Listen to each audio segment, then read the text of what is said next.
Welcome to Unscripted. I'm your host, Addison Ewing. In this series, we have candid one-on-one conversations with physicians about common struggles that doctors face in today's world. On today's episode, we will be sitting down with Dr. John Scott to talk about residency and private practice on this episode of Unscripted.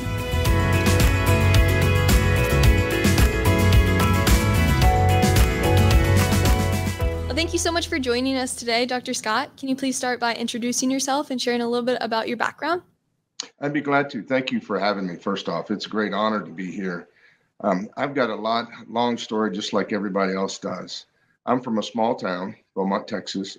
My parents were very poor growing up, and so I was a first generation to go to college, let alone medical school. So I went when I was getting ready to go to college.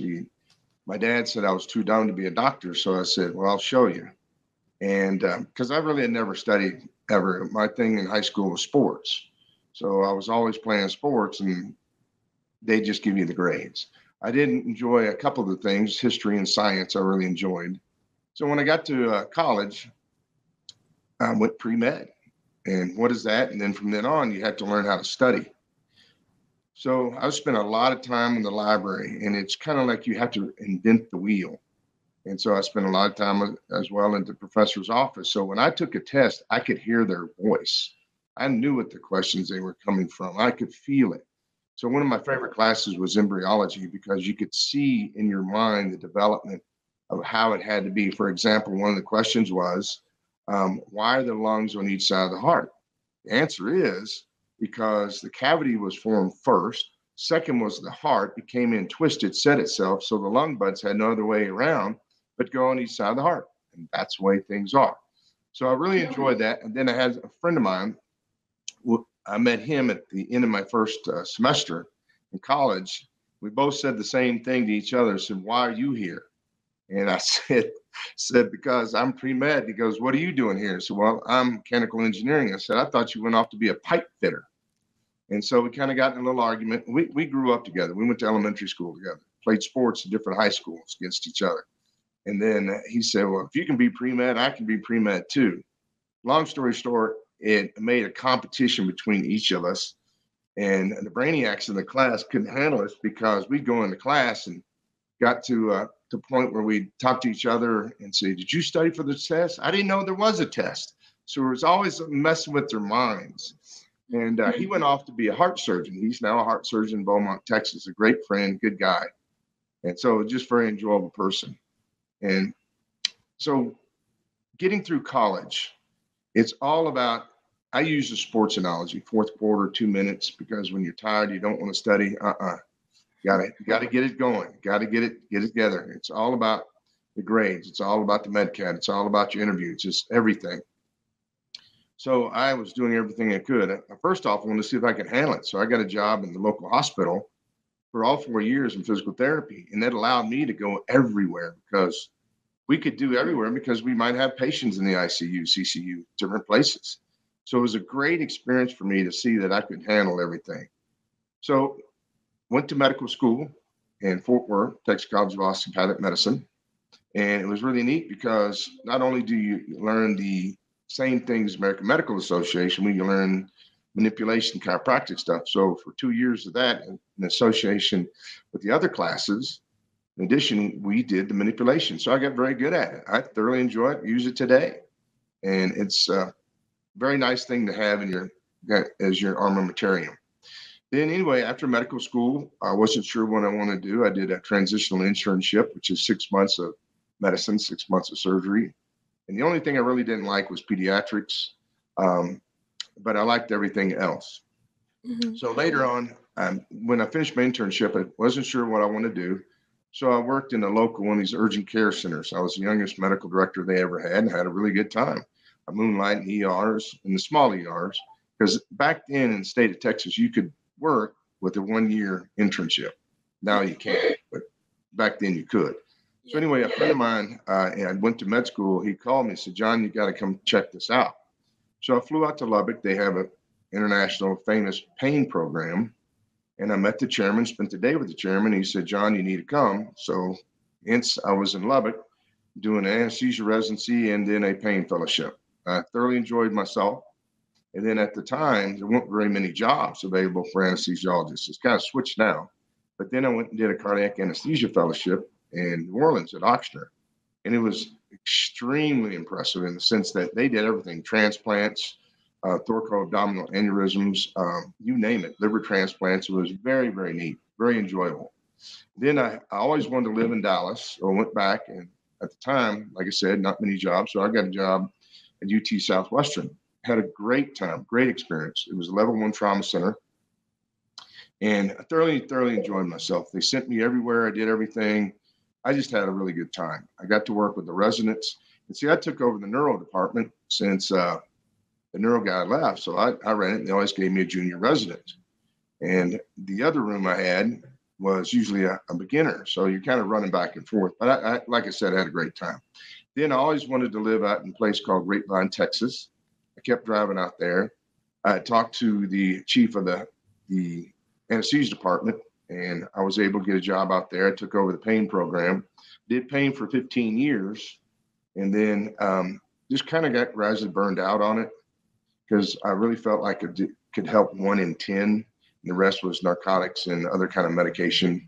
But I really was, I just, when people would come to you, you could feel them give their pain to you, and I just have to give it back and say, listen, I'll do everything I can, but I didn't have any permanent cures.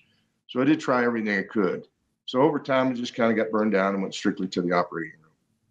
And then at the same time, I got heavily involved in the society, Texas Society of Anesthesiology, American Society of Anesthesiology, and the Texas Medical Association. So first off, I just went to the meetings. And then after a while, I said, well, I'd like to do something. So I eventually got on every single committee there was in the TSA, in their annual meetings or once a year.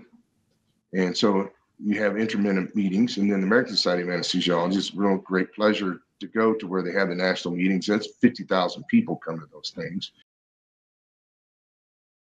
And so I've had a really good time, both in the leadership aspect, in the didactic aspect, the clinical aspect, the private practice aspect. So I've got a wide array of experience and knowledge, and I really enjoy trying to share that knowledge. It's your society or our society, and it's either you get involved or you're going to lose it. There's always going to be competition out there.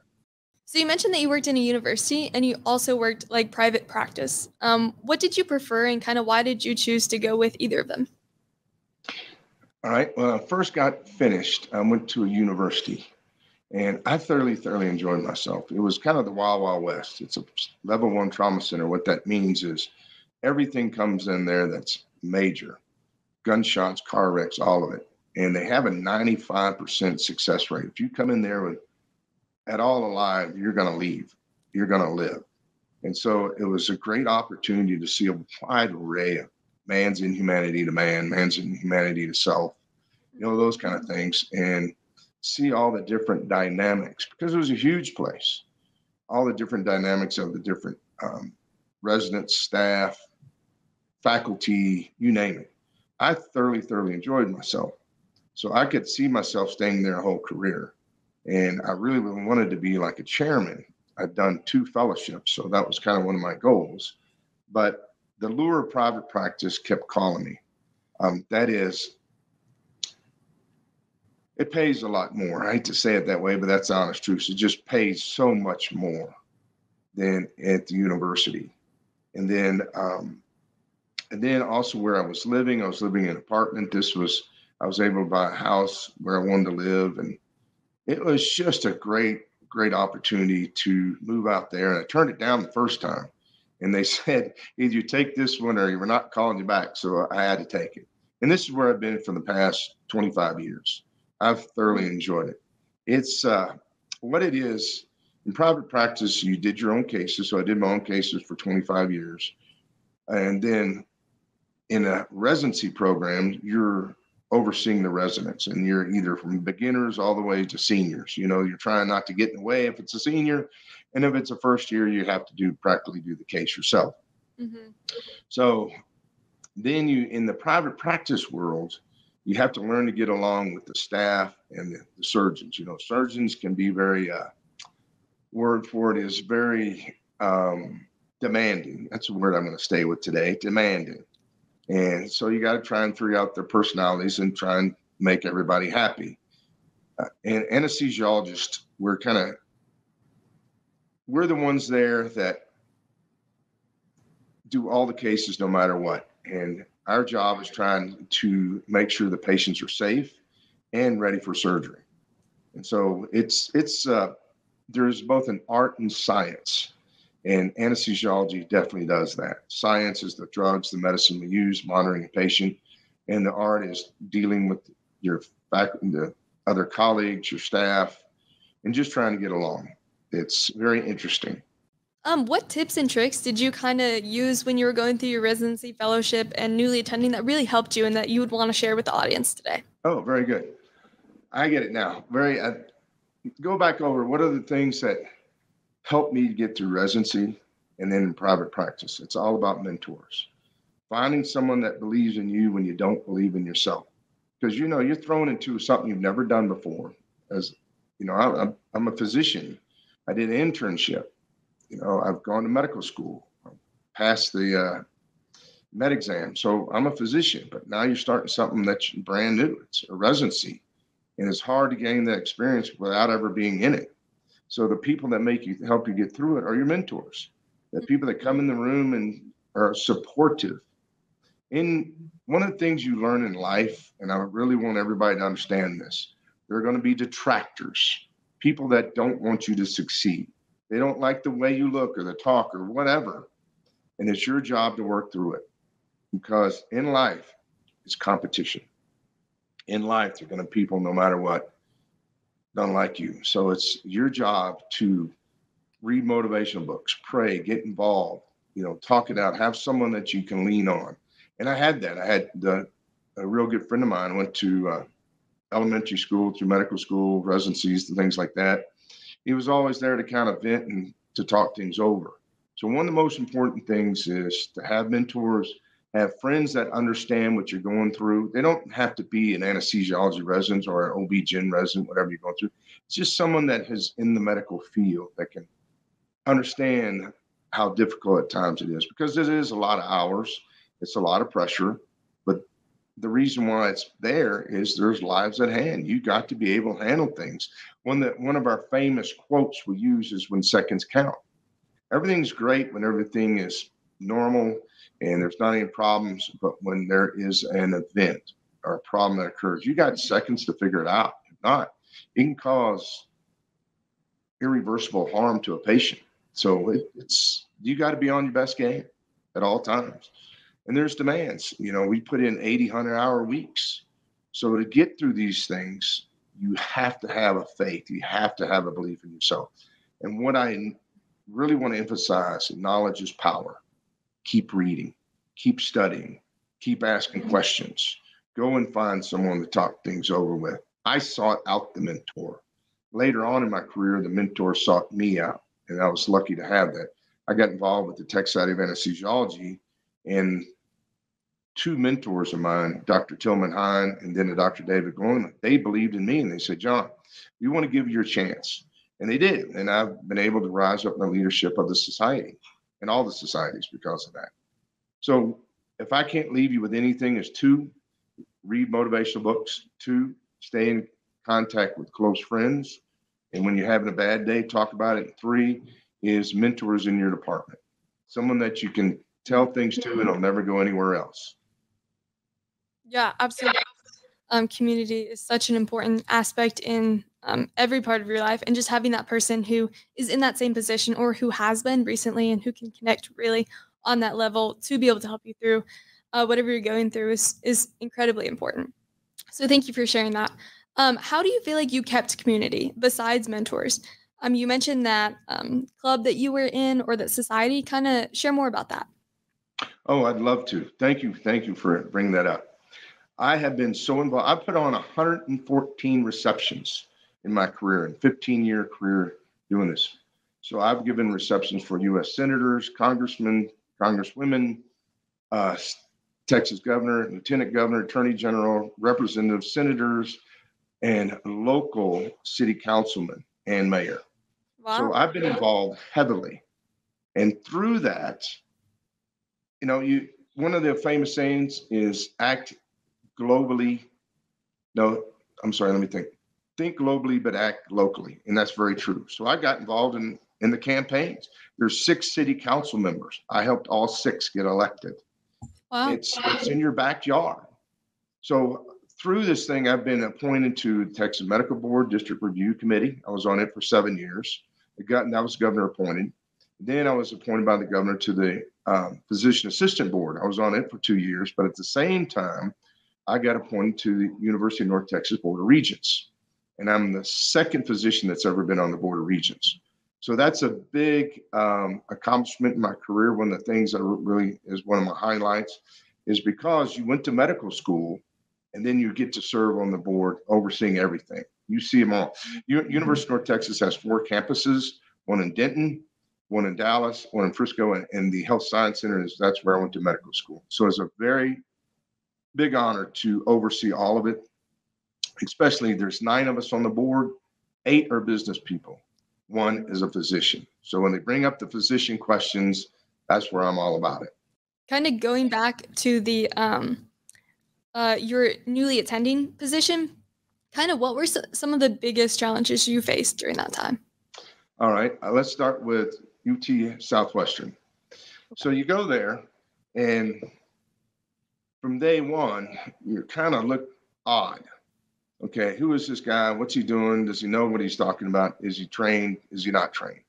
Mm-hmm. So in a very short period of time, they either put you as good or bad. And it's just how you handle yourself. You got to stay cool and calm at all times. You got to try and be polite to everyone. Try not to make anyone mad. And it was a zoo. I mean, it was a very dysfunctional place to work, but the dysfunction made it function. I thoroughly enjoyed it all. So in a short period of time, I got the title of a superstar because I had a license that's unrestricted. I could go anywhere. Mm-hmm. And I enjoyed it.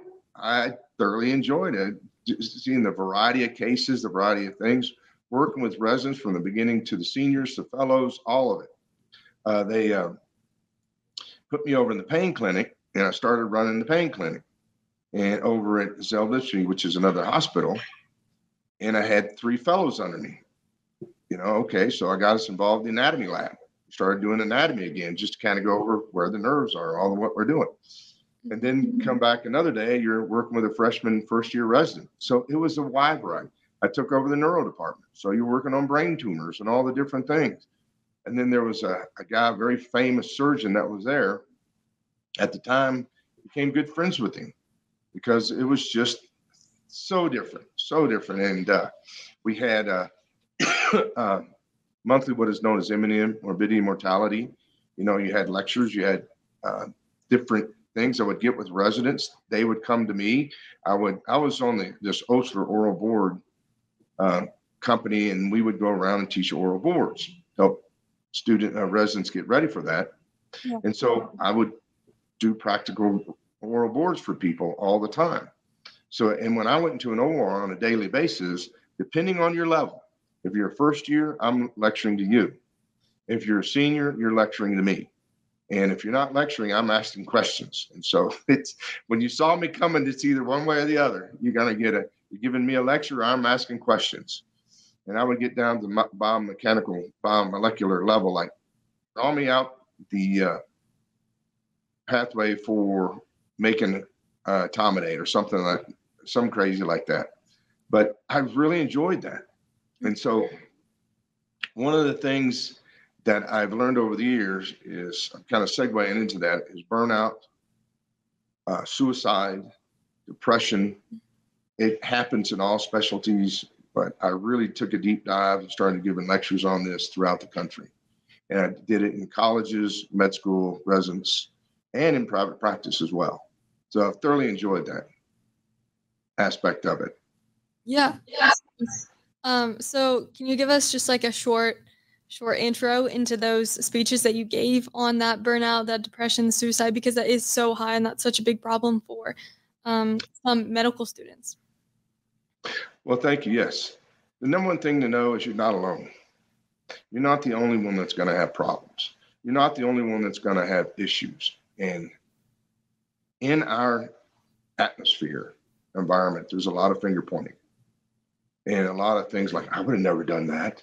It's trying, if I can step on you, then you can't be looking at me.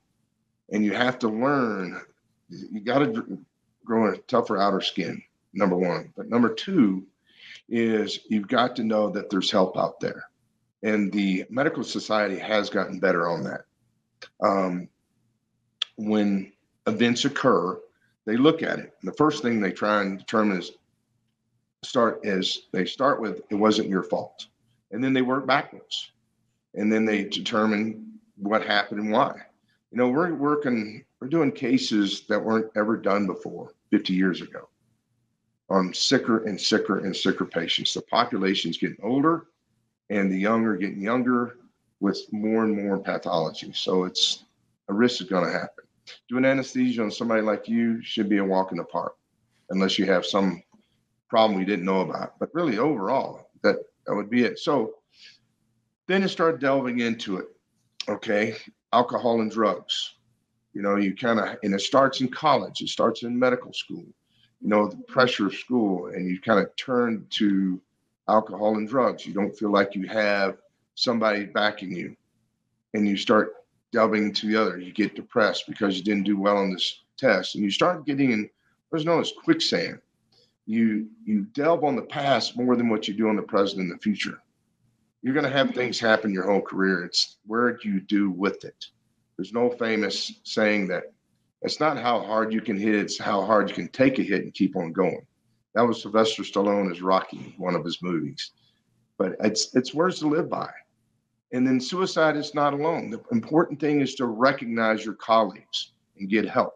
Texas Medical Board now does not suspend you or do a reprimand if you self-report saying, hey, I'm depressed, I need help.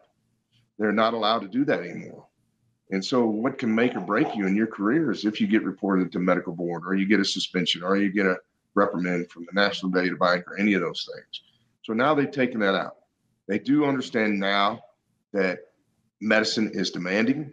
It can cause you to have problems, and we have to take care of our best. We have to be always on our A game. We're not always there.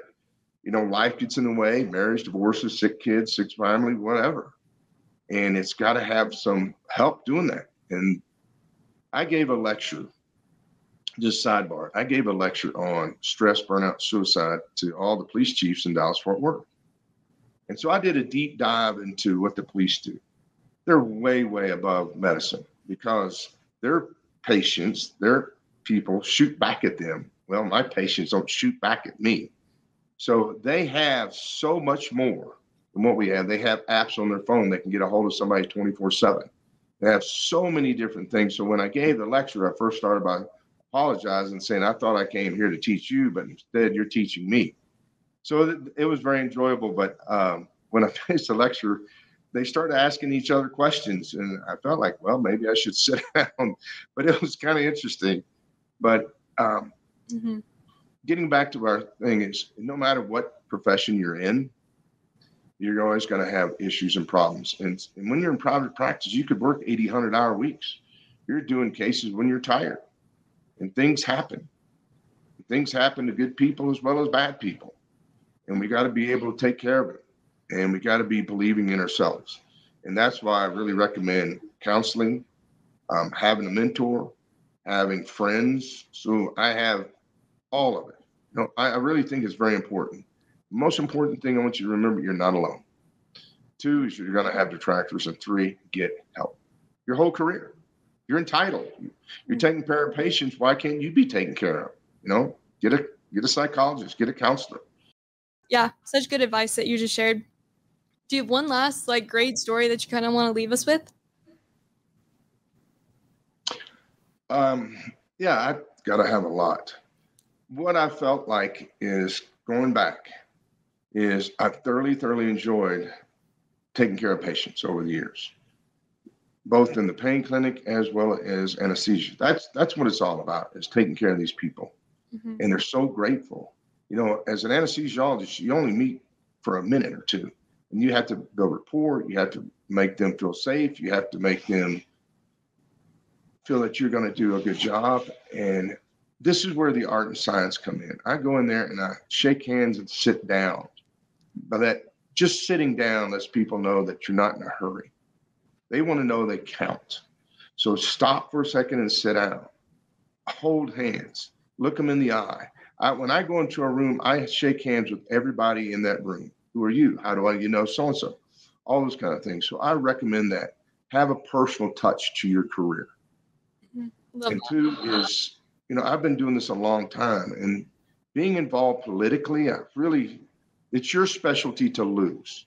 Advocacy should be your number one thing. Get involved. If not, you can be replaced. Everybody's going to want to do your job. Family practitioners, you got nurse practitioners. Anesthesiologists, we got certified registered nurse anesthetist. And surgeons someday could be a physician assistant doing the case. So we're always going to have competition.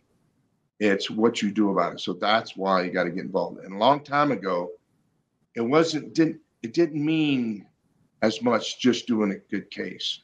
Quality is given. It is expected. It's no longer assumed. It is expected of you. So when you walk into it, you're supposed to be doing your best. So that's why I always want to say patient care is number one focus. Whenever you're getting someone in the administration or someone's coming on you and you have something, patient care. Patient care should be your number one focus. And sometimes it's the money, the cost, the case was too long or too slow or getting turned over.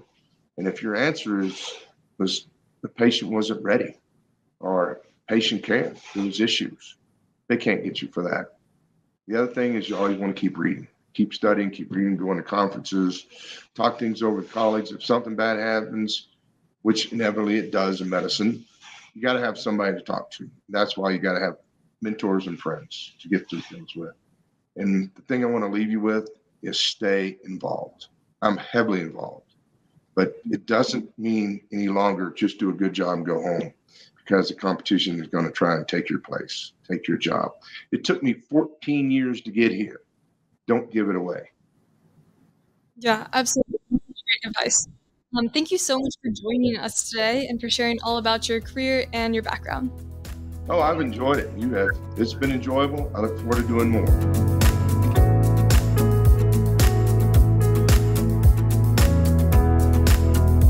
I'd like to thank Dr. John Scott for joining us today as we took a deeper look into what it is to be a resident and to work in private practice.